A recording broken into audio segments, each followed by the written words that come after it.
உறவுகளுக்கு இனிய வணக்கம். கடந்த 24 மணி நேரங்களில் குவைத்திலிருந்து கிடைக்கப்பட்ட செய்திகளோடு உங்களை சந்திக்கின்றோம். வீடியோ பார்ப்பவர்கள் வீடியோவுக்கு லைக் கொண்டு கொடுத்துவிட்டு வாருங்கள். இன்றும் நிறைய செய்திகள், வேலைவாய்ப்பு செய்திகள் மற்றும் விழிப்புணர்வு செய்திகள் என்று இருக்கின்றன. முதலாவதாக, குவைத்தில் கைது செய்யப்பட்ட இலங்கையர் விடுதலை. குவைத்தில் கைது செய்யப்பட்ட இசைக்கலைஞர்கள் உட்பட்ட இளைஞர்கள் விடுதலை செய்யப்பட்டிருப்பதாக குவைத் ஊடகம் செய்தி வெளியிட்டிருக்கின்றது. குவைத் நாட்டில் இருக்கும் இலங்கை தூதரகத்தின் தலையீட்டினை தொடர்ந்து குறித்த குழுவினர் விடுவிக்கப்பட்டிருப்பதாக இலங்கை வெளியுறவு அமைச்சு அறிவிக்கின்றது. இந்திர சப்பா லியனகே, சமலி பொன்சேகா, யூலிசியோ, உமர் நிர்மாலினி ஆகிய இசைக்கலைஞர்கள் உட்பட்ட இலங்கையர்கள் 26 பேர் குவைத் போலீசாரினால் கடந்த 2ஆம் திகதி கைது செய்யப்பட்டிருந்தனர். இதர அபி என்ற அமைப்பினரால் நடத்தப்பட இருந்த இசை நிகழ்ச்சியில் கலந்து கொண்ட போது குறித்த தரப்பினர் கைது செய்யப்பட்டிருந்தனர்.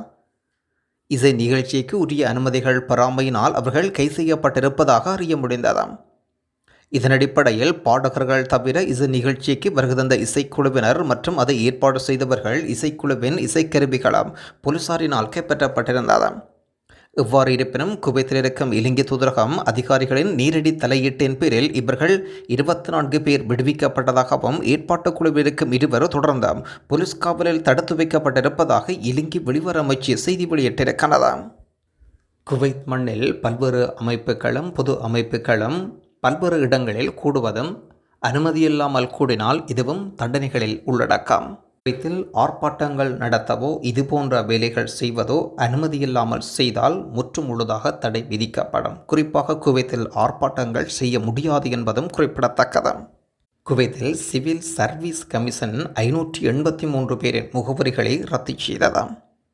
குவைத் 583 சிவில் அடையாள அட்டைகள் ஏற்கனவே குடியிருப்பு கட்டடங்கள் இடிப்பு ஸ்பான்சர்களிடமிருந்து எழுத்துப்பூர்வமான கோரிக்கை காரணமாக அவற்றின் முகவரிகள் ரத்து செய்யப்பட்டுள்ளன.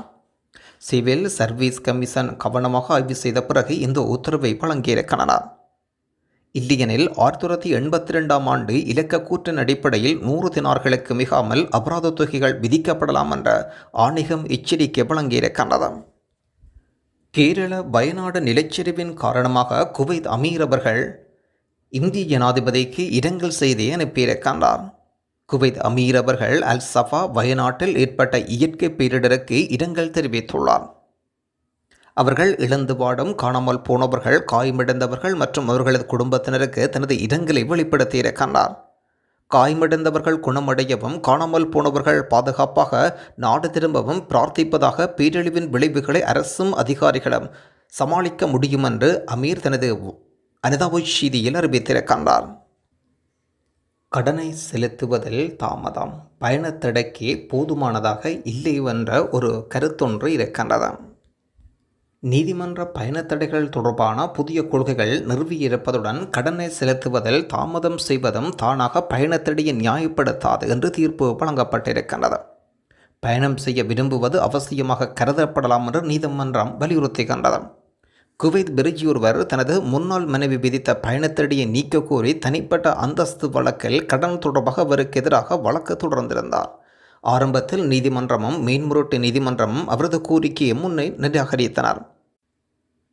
குவைத்தில் புதிய போக்குவரத்து சட்டம் அறிமுகப்படுத்துவதற்கான நடவடிக்கைகளில் உள்துறை அமைச்சும் போக்குவரத்து அமைச்சும் ஈடுபட்டுள்ளனர். ஆகவே ஊடகத்துறை சந்திப்பில் தொடர்பான விளக்கங்களை நிறைய சொல்லியிருக்கின்றார். ஆகவே வாகனங்களை செலுத்தி கொண்டிருக்கும் உறவுகளே மிக விழிப்புடன் இருங்கள். போக்குவரத்து சட்டங்களில் நிறைய மாற்றங்கள் கொண்டு வந்திருக்கின்றார்கள். துபாய் நாட்டில் இந்த பெண்மணி சிக்கி தவிக்கின்றார். இவரை காப்பாற்றுவதற்கு உதவி செய்யுங்கள். ஊடகம் வாயிலாக, சமூக வலைத்தளம் வாயிலாக வேண்டுகோள் வைத்திருக்கின்றார். துபாய் நாட்டில் இந்த சம்பவம் இடம்பெற்றிருக்கின்றது. சமூக ஆர்வலர்கள், சமூக நல அமைப்புகளுக்கு இந்த செய்தியை கொண்டு சேருங்கள். அடுத்தபடியாக ஒரு வேலைவாய்ப்பு செய்தி இருக்கின்றது. மற்றும் சதீசண்ணா மற்றும் அழகண்ணா தருகின்ற வேலைவாய்ப்பு செய்திகளை பாருங்கள். இலங்கை உறவுகளை அந்த வேலைவாய்ப்பு செய்தியை பயன்படுத்தி கொள்ளுங்கள். அதே நேரத்தில் ஒரு விழிப்புணர்வு செய்தியும் இருக்கின்றது. அந்த வீடியோ பதிவையும் தொடர்ந்து பார்வையிடுங்கள். நன்றி, வணக்கம். ஹாய் நண்பர்களே, இலங்கையில் குவைத் லைசனோட யாராவது இருந்தால் வீட்டுக்கு ஒரு டிரைவர் தேவை. 4 கிழமையும் 4 லீவு கிடைக்கும். சம்பளம் மேலதிக தகவல்களை நீங்கள் வாட்ஸ்அப்பில் வாங்க. 50 24 82 86. நண்பா வணக்கம். முக்கியமான செய்தி இருக்கு, வேலைவாய்ப்பு செய்தி இருக்கு. ஜாஃப்ரியாவில் ஒரு கொய்த்தி வீட்டுக்கு குழந்தைய பார்த்துக்கிட்டு கிளீன் பண்றதுக்கு ஒரு லேடிஸ் கேட்கறாங்க. சம்பளம் 160 நாரு. ஜாஃப்ரியாவில் ஒரு கொய்த்தி வீட்டுக்கு ஒரு டிரைவர் கேட்கறாங்க. சம்பளம் 170 நாரு. ஒரு மாசம் தான் கேட்கறாங்க. அப்துல்லாம் பார்க்கல ஒரு கொய்த்தி வீட்டுக்கு திவானிக்கு ஒரு ஆள் கேட்கறாங்க. சம்பளம் 90 தினார் கொடுத்துருவாங்களாம். கொய்த்து நாட்டில் தான் இருக்கணுமா. என்ன நம்பரை கான்டாக்ட் பண்ணா நான் உங்க நம்பரை கொடுத்துருவேன். காதி மக்கம் அடிச்சுட்டு வெளியில தலப்பாத்து வேலை பாக்குறீங்களா, அவங்களுக்கான பதிவு. தமிழ்நாட்டை சேர்ந்தவர் அந்த வேலை பார்த்துருக்காங்க, தலப்பாத்து வேலை. அவர் போலீஸ் பிடிச்சிருச்சு. யான்னு கேட்டா வண்டியில போதை பொருள் இருந்திருக்கு. அவருக்கு தெரியாமையே போதை பொருள் வந்து கொடுத்துறாங்க. தலப்பாத்து பொருள்னா தலைப்பு கொடுக்கணும், அதை பிரிச்சு பார்க்க முடியாது. அந்த எந்த ஏரியாவுக்கு போனால் அந்த ஏரியாவில் நம்ம கொடுக்க தானே இப்போ வந்துட்டு. ஆனால் அந்த மாதிரி வந்து மாட்டிக்கிட்டாரு. ஆனால் அவங்க ஃபேமிலிலாம் அழுவுது வந்து ரொம்ப ஒரு மன கஷ்டமா இருக்கு. அந்த மாதிரி தலப்பாத்து வேலை பார்க்குறாங்க, பார்த்து வேலை பாருங்க. இன்னும் இப்போ என்ன ஒரு தலைப்பு கொடுக்கலாம் நம்ம பிரிக்க முடியாது வந்துட்டு. பிரிச்சா நமக்கு தான் பிரச்சனை வரும். ரொம்ப ஒரு வேதனையா இருக்கு. என்ன சொல்றேன்னு தெரியல. ஏஜென்சியில் சொல்லுவாங்க, போங்க உங்களுக்கு நல்ல வீடு கிடைக்கும், கிடைக்காட்டி நாங்கள் மாற்றி தரோம் அப்படிலாம் சொல்லுவாங்க. ஆனால் என்னை பொறுத்த வரைக்கும் மாற்றி கொடுக்க மாட்டாங்க. வைக்கிற ட்ரெஸ் இந்த மாதிரி பீரோன்னு கொடுத்துருக்காங்க, இந்த பெட்டியோடு வச்சுருக்கிறேன். ட்ரெஸ் மாற்றுறது இந்த ஒரு பாத்ரூம், அதிலே ட்ரெஸ் மாற்றிக்கணும். அந்த யூனிஃபார்மோடு தான் நாங்கள் படுக்கணும்.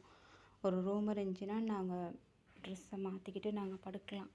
அப்படியான வசதி எதுவுமே கிடையாது. இந்த படுக்கிறது கிச்சனில் அணிலேருந்து லவ் பேர்ட்லேருந்து எல்லாமே இருக்குது. லவ் பேர்ட்லேருந்து எல்லாம் இருக்குது. அதுகளோட தான் நாங்களும் தூங்கணும். அதுகளுக்கு சரி கூடு இருக்குது படுக்கிறதுக்கு. எங்களுக்கு அது கூட இல்லை, கிச்சனில் தான் படுக்கணும். ஏஜென்சி நாய்க்கு எங்களை விட்டு திங்கிறதுக்கு மட்டும்தான், விட்டு திங்க காட்டி இருப்பானுங்க. இந்த அக்காவை ஏஜென்சியால் ஏசுகிறாங்க, அந்த நாய் மாதிரி ஏசுகிறானுங்க. ஆனால் இந்த மாதிரி கஷ்டத்தில் தான் ஒரு வீட்டிலேருந்து பாயிறது. ஆனால் இவனுங்களுக்கு தெரியாதே, வீட்டுக்கு வந்த கைக்கு இங்கே எந்த மாதிரி நடக்குதுன்னு சொல்லி தெரியாது. சிலவங்க அதை தெரியப்படுத்துவாங்க, சிலவங்க அதை தெரியப்படுத்த மாட்டாங்க, விருப்பம் இருக்காது. ஆனால் இந்த மாதிரி கஷ்டம்தான். ஆனால் இதெல்லாம் தெரியாது ஏஜென்சி நாய்களுக்கு. நாங்கள் இப்படி கிச்சனில் படுத்துருக்கோமே, நைட்டில் இவங்க சமைப்பாங்க, தண்ணி எடுப்பாங்க, தூக்கமும் வராது, ஒன்றும் வராது. படுக்கிறது எத்தனை மணிக்கு. ஆனால் கண்ட மாதிரி ஏசுவானுங்க. அவங்களுக்கு ஏச மட்டும்தான் தெரியும். இந்த மாதிரி நாங்கள் வந்து கஷ்டப்படுறோங்கிறதெல்லாம் தெரியாது. ரூம் இல்லை, இந்த மாதிரி வசதி இல்லை, இந்த மாதிரி கஷ்டமாக இருந்தால் வீடு மாற்றி கொடுக்கணுங்கிறதெல்லாம் தெரியாது. ஆனால் அவனுங்க கண்ட வாக்கில் ஏசுவானுங்க. ஏன்ட்டு அது வந்து அவங்களோட அம்மாவோ அவங்களோட தங்கச்சி அவங்களோட பொண்டாட்டி வராது வெளிநாட்டுக்கு, இந்த மாதிரி அவங்க வந்து கஷ்டப்பட்டால் அவனுங்களுக்கு துடிக்கும். நாங்கள் வந்து எங்களை வந்து காசுக்கு விற்றுட்டா அவனுங்களுக்கு எதுவும் துடிக்க போகிறதில்ல, அவங்களுக்கு துடிக்கவும் துடிக்காது. ஆனால் ஏச மட்டும் நல்லா ஏசுவானுங்க நாய்ங்க மாதிரி. இதுதான் வெளிநாட்டில் நாங்கள் இப்படி கஷ்டப்படுறோம். ஆனால் இதெல்லாம் தெரியாது ஏஜென்சி நாய்களுக்கு. நாங்கள் சொன்னாலும் ஃபோன் எடுக்க மாட்டானுங்க, ஆன்சர் பண்ண மாட்டானுங்க. ஏன்ட்ட எங்களை விற்ற கைக்கு அவனுங்க என்னதுக்கு தான் ஆன்சர் பண்ண போகிறானுங்க ஃபோனை. எங்களை விற்றாச்சு, அந்த சல்லியில் அவனுங்க சாப்பிட்டு முடிஞ்சிடும். அவனுங்களுக்கு மிச்சம் கஷ்டப்படுறது வந்து நாங்கள் தானே. அதனாலே தெரியாது, ஏச மட்டும் ஏழும். நாளைக்கு இந்த மாதிரி ஏஜென்சியெல்லாம் இழுத்து மூடணும் என்னை பொறுத்த வரைக்கும். எங்கிட்ட இந்த மாதிரி ஏஜென்சி இருக்கவும் தான் அதே வீட்டுக்கு இன்னொருத்தவங்களை அனுப்புகிறானுங்க. அதையும் இதை திங்கிறானுங்க தானே நாய்க்கு இல்லையா. முக்கியம் இவனுங்களே என்னத்துக்கு தான் இருக்கானுங்களோ.